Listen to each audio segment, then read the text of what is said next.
Muito antes da televisão, da internet, das transmissões em tempo real por aplicativos existirem, um jornal carioca conseguiu algo extraordinário: acompanhar e divulgar lance a lance a primeira partida da seleção brasileira na primeira Copa do Mundo. Quase que em tempo real, gente.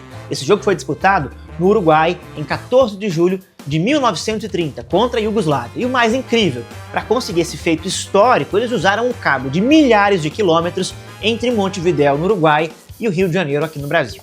Eu pesquisei na Biblioteca Nacional e encontrei os jornais da época, no acervo deles, lá de 1930, descrevendo passo a passo essa faceta tecnológica. O Brasil, bom, acabou sendo eliminado, né, gente? Não ficou para contar a história da Copa, mas ficou para contar a história tecnológica inimaginável para a época dessa transmissão. Eu sou o Pedro Bom, jornalista e pesquisador, um curioso profissional, e te conto essa aventura. Senta aí, que lá vem história.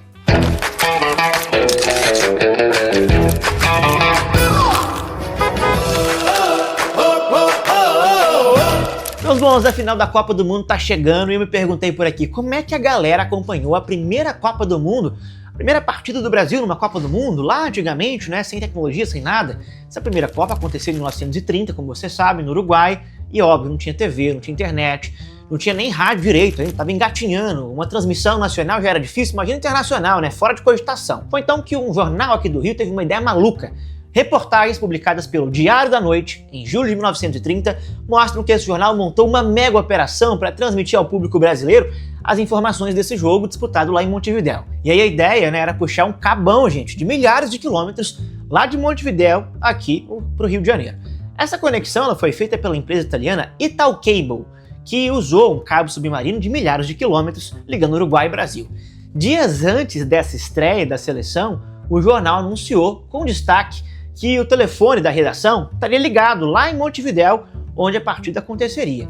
E aí o anúncio diz, gente, que segunda-feira, né, todo o jogo contra os iugoslavos seria transmitido então ao povo da sacada do prédio lá do jornal com poderosos alto-falantes. Do lado eles contavam também sobre uma super parceria com a Philips, que forneceu lá a parte de som.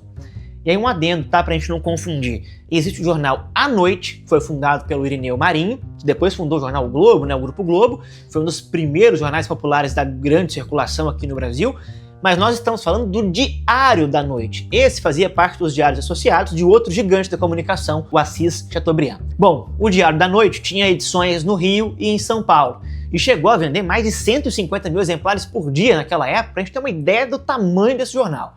A Italcable, essa empresa foi uma empresa italiana, fundada lá nos anos 20 e basicamente foi pioneira na operação de cabos submarinos transatlânticos. A empresa, inclusive, foi quem conectou a Europa à América do Sul com esses cabos. Algo mais ou menos parecido com a fibra ótica, mas bem diferente, um outro tipo de cabo, uma outra tecnologia, óbvio, né?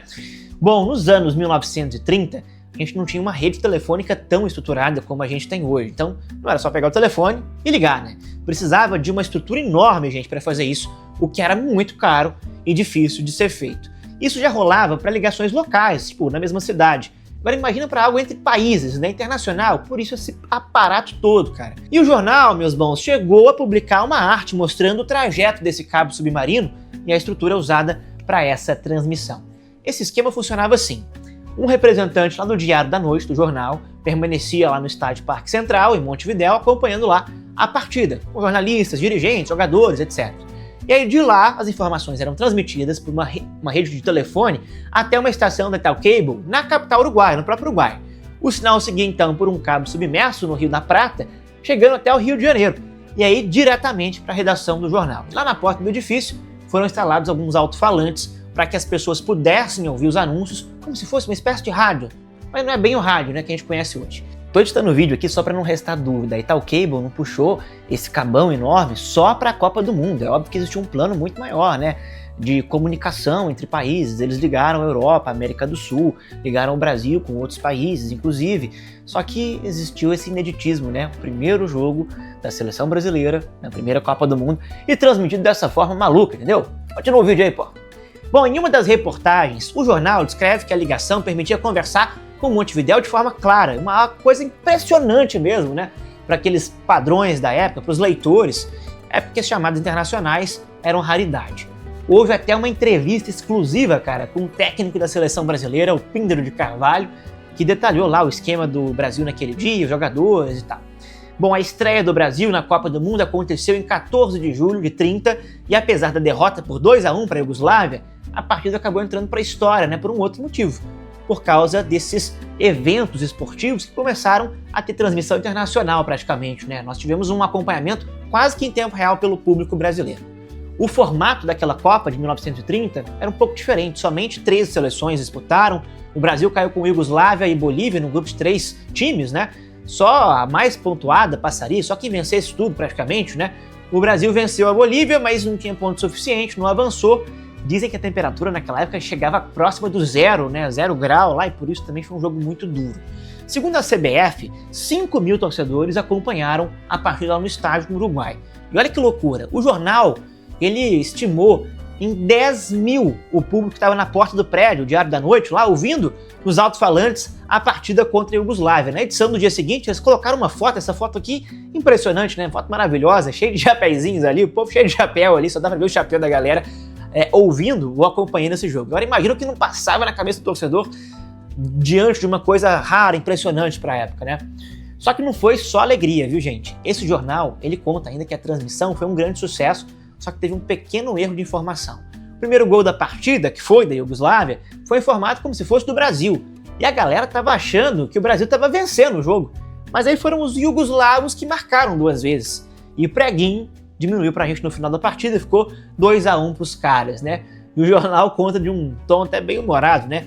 Anunciamos à multidão, pelo alto-falante, um segundo gol na maior boa-fé, com o entusiasmo que essa notícia nós também causara.